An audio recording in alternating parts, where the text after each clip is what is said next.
سمع و بصر نے مولانا سید ابوالعلا مودودی رحمت اللہ علیہ کی مشہور تفسیر تفہیم القرآن کی 6 جلدوں کو 6 آڈیو سی ڈی MP3 کی شکل میں تیار کیا ہے۔ بسم اللہ الرحمن الرحیم، اللہ کے نام سے جو رحمان اور رحیم ہے۔ وَمِنَ النَّاسِ مَن يَقُولُ آمَنَّا بِاللَّهِ وَبِالْيَوْمِ الْآخِرِ وَمَا هُم بِمُؤْمِنِينَ۔ بعض لوگ ایسے بھی ہیں جو کہتے ہیں ہم اللہ پر اور آخرت کے دن پر ایمان لائے ہیں، حالانکہ در حقیقت وہ مومن نہیں ہیں۔ يخادعون الله والذين آمنوا وما يخدعون إلا أنفسهم وما يشعرون۔ وہ اللہ اور ایمان لانے والوں کے ساتھ دھوکہ بازی کر رہے ہیں، مگر دراصل وہ خود اپنے آپ ہی کو دھوکے میں ڈال رہے ہیں اور انہیں اس کا شعور نہیں ہے۔ یعنی وہ اپنے آپ کو اس غلط فہمی میں مبتلا کر رہے ہیں کہ ان کی یہ منافقانہ روش ان کے لیے مفید ہوگی، حالانکہ دراصل یہ ان کو دنیا میں بھی نقصان پہنچائے گی اور آخرت میں بھی۔ دنیا میں ایک منافق چند روز کے لیے تو لوگوں کو دھوکہ دے سکتا ہے، مگر ہمیشہ اس کا دھوکہ نہیں چل سکتا۔ آخر کار اس کی منافقت کا راز فاش ہو کر رہتا ہے اور پھر معاشرے میں اس کی کوئی ساکھ باقی نہیں رہتی۔ رہی آخرت تو وہاں ایمان کا زبانی دعویٰ کوئی قیمت نہیں رکھتا اگر عمل اس کے خلاف ہو۔ فی قلوبہم مرض فزادهم اللہ مرضا ولہم عذاب علیم بما كانوا یکذبون۔ ان کے دلوں میں ایک بیماری ہے جسے اللہ نے اور زیادہ بڑھا دیا ہے، اور جو جھوٹ وہ بولتے ہیں اس کی پاداش میں ان کے لیے دردناک سزا ہے۔ ان کے دلوں میں ایک بیماری ہے جسے اللہ نے اور زیادہ بڑھا دیا ہے۔ بیماری سے مراد منافقت کی بیماری ہے، اور اللہ کے نزدیک اس بیماری میں اضافہ کرنے کا مطلب یہ ہے کہ وہ منافقین کو ان کے نفاق کی سزا فوراً نہیں دیتا بلکہ انہیں ڈھیل دیتا ہے، اور اس ڈھیل کا نتیجہ یہ ہوتا ہے کہ منافق لوگ اپنی چالوں کو بظاہر کامیاب ہوتے دیکھ کر اور زیادہ مکمل منافق بنتے چلے جاتے ہیں۔ وَإِذَا قِيلَ لَهُمْ لَا تُفْسِدُوا فِي الْأَرْضِ قَالُوا إِنَّمَا نَحْنُ مُصْلِحُونَ۔ جب کبھی ان سے کہا گیا کہ زمین میں فساد برپا نہ کرو تو انہوں نے یہی کہا کہ ہم تو اصلاح کرنے والے ہیں۔ أَلَا إِنَّهُمْ هُمُ الْمُفْسِدُونَ وَلَكِنْ لَا يَشْعُرُونَ۔ خبردار، حقیقت میں یہی لوگ مفسد ہیں مگر انہیں شعور نہیں ہے۔ وَإِذَا قِيلَ لَهُمْ آمِنُوا كَمَا آمَنَ النَّاسُ قَالُوا أَنُؤْمِنُ كَمَا آمَنَ السُّفَهَاءُ أَلَا إِنَّهُمْ هُمُ السُّفَهَاءُ وَلَكِنْ لَا يَعْلَمُونَ۔ اور جب ان سے کہا گیا کہ جس طرح دوسرے لوگ ایمان لائے ہیں اسی طرح تم بھی ایمان لاؤ تو انہوں نے یہی جواب دیا کیا ہم بے وقوفوں کی طرح ایمان لائیں؟ خبردار، حقیقت میں تو یہ خود بے وقوف ہیں مگر یہ جانتے نہیں ہیں۔ اور جب ان سے کہا گیا کہ جس طرح دوسرے لوگ ایمان لائے ہیں اسی طرح تم بھی ایمان لاؤ، یعنی جس طرح تمہاری قوم کے دوسرے لوگ سچائی اور خلوص کے ساتھ مسلمان ہوئے ہیں اسی طرح تم بھی اگر اسلام قبول کرتے ہو تو ایمانداری کے ساتھ سچے دل سے قبول کرو۔ تو انہوں نے یہی جواب دیا کیا ہم بے وقوفوں کی طرح ایمان لائیں؟ وہ اپنے نزدیک ان لوگوں کو بیوقوف سمجھتے تھے جو سچائی کے ساتھ اسلام قبول کر کے اپنے آپ کو تکلیفوں اور مشقتوں اور خطرات میں مبتلا کر رہے تھے۔ ان کی رائے میں یہ سراسر احمقانہ فعل تھا کہ محض حق اور راستے کی خاطر تمام ملک کی دشمنی مول لے لی جائے۔ ان کے خیال میں عقل مندی یہ تھی کہ آدمی حق اور باطل کی بحث میں نہ پڑے بلکہ ہر معاملے میں صرف اپنے مفاد کو دیکھے۔ وَإِذَا لَقُوا الَّذِينَ آمَنُوا قَالُوا آمَنَّا وَإِذَا خَلَوْا إِلَى شَيَاطِينِهِمْ قَالُوا إِنَّا مَعَكُمْ قالوا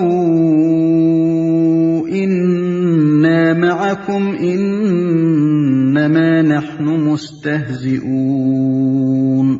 جب یہ اہل ایمان سے ملتے ہیں تو کہتے ہیں کہ ہم ایمان لائے ہیں، اور جب علیحدگی میں اپنے شیطانوں سے ملتے ہیں تو کہتے ہیں کہ اصل میں تو ہم تمہارے ساتھ ہیں اور ان لوگوں سے محض مذاق کر رہے ہیں۔ اور جب علیحدگی میں اپنے شیطانوں سے ملتے ہیں، شیطان عربی زبان میں سرکش، متبرد اور شوریدہ سر کو کہتے ہیں۔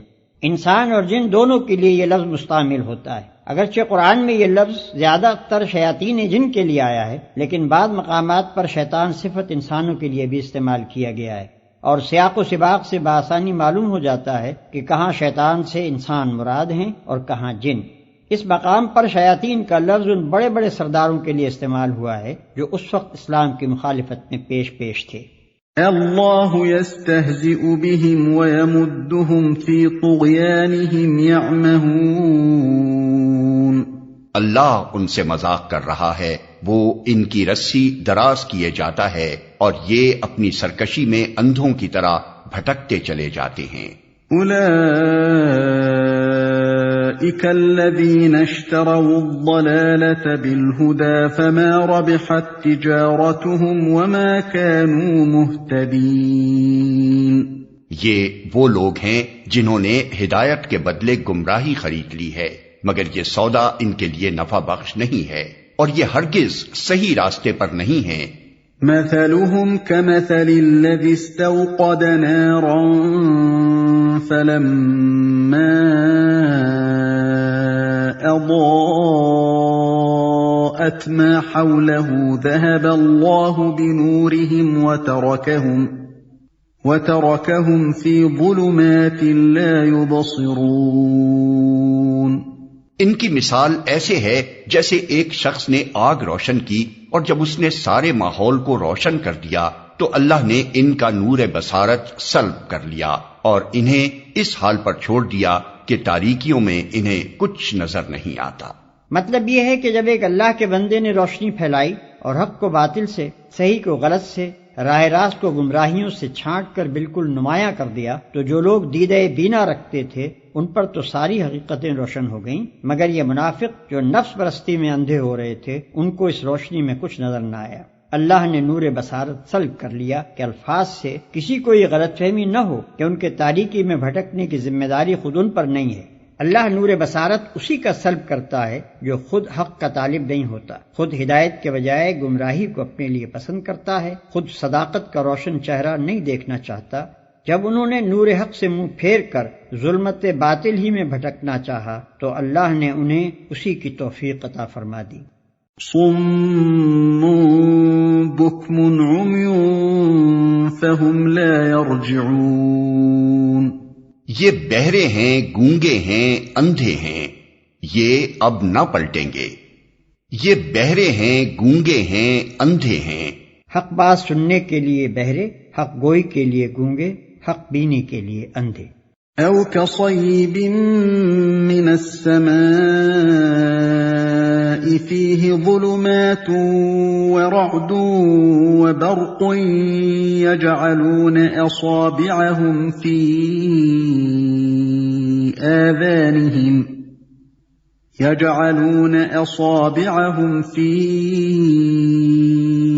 آذانهم من الصواعق حذر الموت واللہ محیط بالکافرین۔ یا پھر ان کی مثال یوں سمجھو کہ آسمان سے زور کی بارش ہو رہی ہے اور اس کے ساتھ اندھیری گھٹا اور کڑک اور چمک بھی ہے، یہ بجلی کے کڑاکے سن کر اپنی جانوں کے خوف سے کانوں میں انگلیاں ٹھوسے لیتے ہیں، اور اللہ ان منکرین حق کو ہر طرف سے گھیرے میں لیے ہوئے ہے۔ یعنی کانوں میں انگلیاں ٹھوس کر وہ اپنے آپ کو کچھ دیر کے لیے اس غلط فہمی میں تو ڈال سکتے ہیں کہ ہلاکت سے بچ جائیں گے، مگر فی الواقع اس طرح وہ بچ نہیں سکتے، کیونکہ اللہ اپنی تمام طاقتوں کے ساتھ ان پر محیط ہے۔ يكاد البرق يخطف أبصارهم كلما أضاء لهم مشوا فيه وإذا أظلم عليهم قاموا ولو شاء الله لذهب بسمعهم وأبصارهم إن الله على كل شيء قدير۔ چمک سے ان کی حالت یہ ہو رہی ہے گویا عنقریب بجلی ان کی بصارت اچک لے جائے گی۔ جب ذرا کچھ روشنی انہیں محسوس ہوتی ہے تو اس میں کچھ دور چل لیتے ہیں، اور جب ان پر اندھیرا چھا جاتا ہے تو کھڑے ہو جاتے ہیں۔ اللہ چاہتا تو ان کی سماعت اور بصارت بالکل ہی سلب کر لیتا، یقیناً وہ ہر چیز پر قادر ہے۔ چمک سے ان کی حالت یہ ہو رہی ہے گویا عنقریب بجلی ان کی بصارت اچک لے جائے گی۔ جب ذرا کچھ روشنی انہیں محسوس ہوتی ہے تو اس میں کچھ دور چل لیتے ہیں، اور جب ان پر اندھیرا چھا جاتا ہے تو کھڑے ہو جاتے ہیں۔ پہلی مثال ان منافقین کی تھی جو دل میں قطعی منکر تھے اور کسی غرض و مصلحت سے مسلمان بن گئے تھے، اور یہ دوسری مثال ان کی ہے جو شک اور تذبذب اور ضعف ایمان میں مبتلا تھے۔ کچھ حق کے قائل بھی تھے مگر ایسی حق پرستی کے قائل نہ تھے کہ اس کی خاطر تکلیفوں اور مصیبتوں کو بھی برداشت کر جائیں۔ اس مثال میں بارش سے مراد اسلام ہے جو انسانیت کے لیے رحمت بن کر آیا، اندھیری گھٹا اور کڑک اور چمک سے مراد مشکلات و مصائب کا وہ ہجوم اور وہ سخت مجاہدہ ہے جو تحریک اسلامی کے مقابلے میں اہل جاہلیت کی شدید مزاحمت کے سبب سے پیش آ رہا تھا۔ مثال کے آخری حصے میں ان منافقین کی اس کیفیت کا نقشہ کھینچا گیا ہے کہ جب معاملہ ذرا سہل ہوتا ہے تو یہ چل پڑتے ہیں، اور جب مشکلات کے دل بادل چھانے لگتے ہیں یا ایسے احکام دیے جاتے ہیں جن سے ان کی خواہشات نفس اور ان کے تعصبات جاہلیت پر ضرب پڑتی ہے تو ٹھٹک کر کھڑے ہو جاتے ہیں۔ اللہ چاہتا تو ان کی سماعت اور بصارت بالکل ہی سلب کر لیتا۔ یعنی جس طرح پہلی قسم کے منافقین کا نور بصارت اس نے بالکل سلب کر لیا، اسی طرح اللہ ان کو بھی حق کے لیے اندھا بہرا بنا سکتا تھا، مگر اللہ کا یہ قاعدہ نہیں ہے کہ جو کسی حد تک دیکھنا اور سننا چاہتا ہو اسے اتنا بھی نہ دیکھنے سننے دے۔ جس قدر حق دیکھنے اور حق سننے کے لیے یہ تیار تھے، اسی قدر سماعت و بصارت اللہ نے ان کے پاس رہنے دی۔